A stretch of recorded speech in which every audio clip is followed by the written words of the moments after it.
Hello everyone. तो हमारा analysis शुरू करने के पहले ये फ्लोपो बिजनेस न्यूज़लेटर है। इसी न्यूज़लेटर से हम आजकल अपने सारे एनालिसिस करते हैं और बहुत ही हाई क्वालिटी न्यूज़लेटर है। हमारे जो लेटेस्ट वीडियोस में जो आप डॉक्यूमेंटेशन देखते हैं वो यही लोग बनाते हैं। अगर आप लोग एफर्ट कर सकते हैं तो ज़रूर ले लीजिएगा, बहुत अच्छा न्यूज़लेटर है। चलिए तो फिर शुरू करते हैं। तो फिर अभी अपन डिस्कस करने वाले हैं एचबी स्टॉक्स होल्डिंग्स लिमिटेड को, और इनकी रेड फ्लैग रिपोर्ट निकाली है फ्लोबो बिजनेस न्यूज़लेटर ने। काफ़ी अच्छा न्यूज़लेटर है, अगर आप लोग चाहें तो ले सकते हैं, अगर आप लोग एफर्ट कर सकें। अब चलिए देखते हैं। तो ये जो पहले इन्होंने डिस्क्लेमर दे दिया है कि ये रिपोर्ट इन्फॉर्मेशन एजुकेशनल पर्पसेस के लिए है, कोई फाइनेंशियल एडवाइस नहीं है। तो इसमें आपको, और ये एक स्मॉल कैप कंपनी है, तो इसके बारे में आप लोगों को, जैसा कि हमने पहले भी बताया हुआ कि स्मॉल कैप कंपनीज में एक थोड़ा ज़्यादा रिस्क होता है, तो इस चीज़ का ध्यान रखना है अपने को। चलिए फटाफट से अपन शुरू करते हैं। तो ये कंपनी क्या है, एनबीएफसी में ऑपरेट करती है। ये नॉन बैंकिंग फाइनेंशियल कंपनी है। ये प्राइमरीली सिक्योरिटीज इन्वेस्टमेंट बिजनेस में है ये। और रिव्यू जो है वो इसका फाइनेंशियल डेटा मार्केट एनालिसिस की बात है। तो इसमें क्या कॉशन है, क्योंकि रेड फ्लैग रिपोर्ट है तो उसमें कॉशनरी बातें ही होती हैं, यानी कहने का मतलब है किन चीज़ों का अपने को ध्यान रखना है किसी भी तरह का इन्वेस्टमेंट कंपनी में कंसिडर करने के पहले। तो weak and inconsistent financial performance, तो इसमें नेगेटिव प्रॉफिटेबिलिटी है, पुअर ग्रोथ है। बाकी अगर आप जैसे इनका सब्सक्रिप्शन लेते हैं इनके न्यूज़लेटर का, तो ये आपके पास आएगी रिपोर्ट। अभी हम आपको ऊपर से अच्छे से पढ़ के बता देते हैं क्या है, इंपॉर्टेंट पॉइंट अपन कवर कर लेते हैं। फिर वॉलेटाइल अर्निंग है, फिर उसके बाद में श्रिंकिंग मार्जिन्स भी हैं। तो नेगेटिव प्रॉफिटेबिलिटी मतलब लॉसेज में है, कंपनी का ग्रोथ भी पुअर है, वॉलेटाइल मतलब अर्निंग्स जो हैं बहुत फ्लक्चुएट हो रही है, और श्रिंकिंग मार्जिन भी श्रिंक हो रही है, ये बहुत ही प्रॉब्लमेटिक है। फिर उसके बाद सब पार एफिशिएंसी है और वैल्यूएशन कंसर्न भी है। इसमें है low return on equity and capital, तो आरओई और आरओसी दोनों नेगेटिव में है। तो ये भी एक इम्पॉर्टेंट बात है, देखने लायक है। High valuation related to industry से despite of poor financial health and negative earnings the stock is considered to have high valuation compare to market average. मतलब कि कंपनी की जो वैल्यूएशन लगाई जा रही है, जो कीमत लगाई जा रही है, वो इंडस्ट्री के मामले में, इंडस्ट्री के जो कंपैरिजन है उसके मुकाबले में हाई है, मतलब बाकी कंपनियों के मुकाबले। ठीक है। फिर इंक्रीज वर्किंग कैपिटल डेज, तो वर्किंग कैपिटल डेज क्या है, बढ़ गए हैं। तो substantial increase science of problem operational efficiency, slower collection of revenue, बस यही है वर्किंग कैपिटल डेज। तो कलेक्शन ऑफ रेवेन्यू जो है वो collection of receivables and poor management of short term assets and liabilities. ठीक है। तो रिसीवेबल्स जो है उसका कलेक्शन स्लो हो गया है, और उसमें शॉर्ट टर्म एसेट्स और लाइबिलिटीज का पुअर मैनेजमेंट है, ये भी इन्होंने बता दिया हमको। अब उसके बाद small cap and liquidity risk हैं। तो स्मॉल कैप में माइक्रो कैप स्टेटस है, तो very small capitalisation placing it in micro cap और स्मॉल कैप कैटेगरी।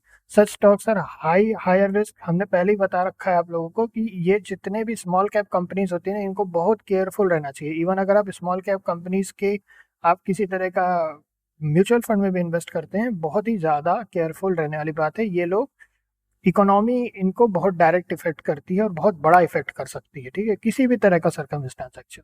चलिए अब इसमें देखते हैं हाई वॉलिटिलिटी, जैसा अभी अपन ने बात किया। फिर लिमिटेड एनालिस्ट कवरेज है और ट्रांसपेरेंसी है। तो कंपनी के जो इनका एनालिस्ट कवरेज तक इन्होंने बता दिया है कि लिमिटेड ही है इस कंपनी के बारे में। तो small company likely to receive limited coverage from institutional analyst which means less public information is available returning on low transparency for investors. Although फ्लोबो बिजनेस ने अपनी रिसर्च की हुई है, लेकिन इन्होंने कहा बाकी और कोई एनालिस्ट इस पे ज़्यादा बात नहीं किए हैं। Why investor should be cautious, fundamental deterioration है, फंडामेंटली डिटेरिएट यानी कमजोर हो रही है। टर्न अराउंड का अनसर्टेनिटी है कि कंपनी टर्न अराउंड कर पाएगी, अपना परफॉर्मेंस वापस अच्छा कर पाएगी। फिर लिक्विडिटी और ट्रेडिंग रिस्क है। ठीक है। फिर उसके बाद डिसअप्रोप्रिएट एक्सपेंस एंड बर्डन है। ठीक है। तो इसको हाईली स्पेकुलेटिव वेंचर बोला है, हाई रिस्क टॉलरेंस की बात कही है। ठीक है। तो इतना इसमें इन्होंने इसमें रिपोर्ट में बता रखा है अपने को। थोड़ा सा अगर अपन इनकी बुक्स को भी देख लें तो हमें थोड़ा और समझ में आएगा। 18.80% का यहाँ पे रैली किया था, इसको अभी अपन चार्ट में भी देखेंगे। अब अगर अपन और आ जाएं इस तरफ, तो क्वार्टरली रिजल्ट्स की बात करें तो कंपनी का लास्ट क्वार्टर ऑल दो प्रॉफिटेबल है, 7.46 करोड़ का, और ऑपरेटिंग प्रॉफिट भी हुआ था जो 9.01 करोड़ का था। और अगर अपन देखें तो इसमें अपने को, ठीक है, ये अपना उसके पिछला वाला क्वार्टर निगेटिव था, उसके पिछला वाला भी क्वार्टर इनका निगेटिव में ही था। ठीक है।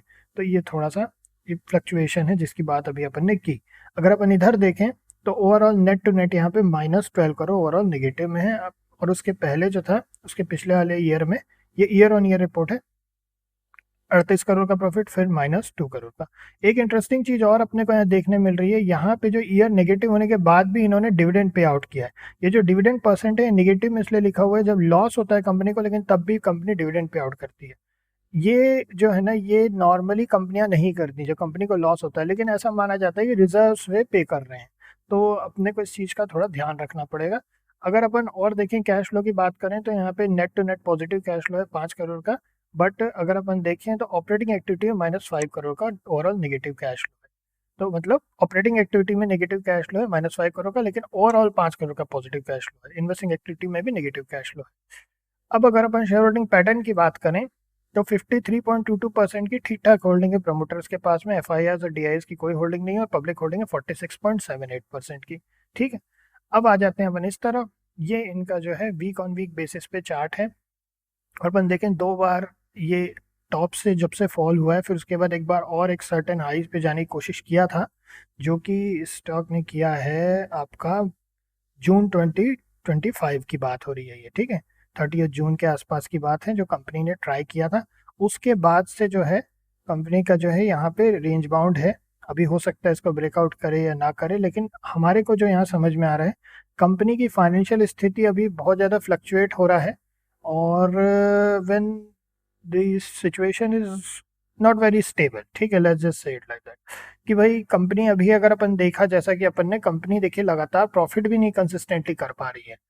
इसने जो सबसे लॉन्गेस्ट टाइम तक प्रॉफिट किया था वो किया था 4 साल तक, जो था 2014-2017 तक।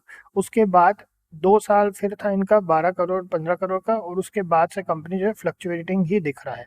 ठीक है, सो हम चाहेंगे कि थोड़ा सा कंपनी की जो है फाइनेंशियल परफॉर्मेंस बेटर हो, और फिर फ्लोबो बिजनेस को चूंकि हम सब्सक्राइब किए हुए हैं तो ये लोग अपनी नई रिपोर्ट निकालेंगे जिसमें अगर कंपनी बेटर परफॉर्म करने लगती है तो ये लोग उसको बेहतर बताते हैं कि पिछली रिपोर्ट से बेहतर रिपोर्ट आई है। ठीक है, तो इस तरह का रहता है। बाकी ओवरऑल अभी तो कंपनी के फाइनेंसेस ऐसे नहीं है, हम पर्सनली इससे दूर ही रहेंगे।